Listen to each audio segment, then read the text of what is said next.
ജീവിതത്തിൽ ആദ്യമായിട്ട് ഞാൻ നമ്മുടെ സ്വന്തം ആസിഫ് അലിയെ നേരിട്ട് കാണാൻ പോയ വീഡിയോ ആണിത്. ഇന്ന് ചിങ്ങം 1 രാവിലെ തന്നെ അടുത്തുള്ള ക്ഷേത്രത്തിൽ പോയി കുറിയും തൊട്ടാണ് വീട്ടിൽ നിന്ന് ഇറങ്ങിയത്. തിരുവനന്തപുരം ജില്ലയിലെ പോത്തൻകോടുള്ള രാജകുമാരി സിൽക്സിന്റെ ഉദ്ഘാടനത്തിനാണ് ആസിഫ് അലി വരുന്നത്. 10:30 മണിക്ക് പറഞ്ഞിരുന്ന ഉദ്ഘാടനത്തിന് മഴയിൽ നനഞ്ഞ് ഞാൻ എത്തിയത് 10:15 അത്യാവശ്യം നല്ല തിരക്കുണ്ട്. തിരക്ക് നിയന്ത്രിക്കാനായിട്ട് പോലീസും ഉണ്ട്. ഞാൻ അവിടെ കുറച്ചു നേരം വെയിറ്റ് ചെയ്തപ്പോഴേക്കും കുറച്ച് ചുമന്ന ഇന്നോവയും ഒരു കറുത്ത BMW X7 വന്നങ്ങ് നിന്നു. ഒരു 10 സെക്കൻഡ് കഴിഞ്ഞപ്പോഴേക്കും നമ്മുടെ സ്വന്തം ആസിഫ് അലി ഫ്രണ്ട് ഡോറും തുറന്നങ്ങ് ഇറങ്ങി. അങ്ങനെ ജീവിതത്തിൽ ആദ്യമായിട്ട് ഞാനും അവിടെയുള്ള പലരും ആസിഫ് അലിയെ അവിടെ വെച്ച് കണ്ടു. ആസിഫ് അലിയെ കാണാനായിട്ട് ഞാൻ ഉൾപ്പെടെ ഒരുപാട് പേര് അവിടെ വന്നിരുന്നു.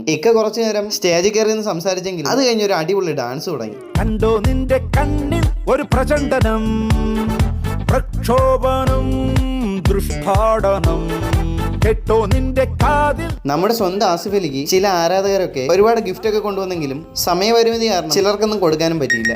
നീ അറിഞ്ഞോ പെണ്ണെ, മാറിക്ഷോഭ്തിയായോ, തുലം തുച്ഛം മോഹിച്ചൻ.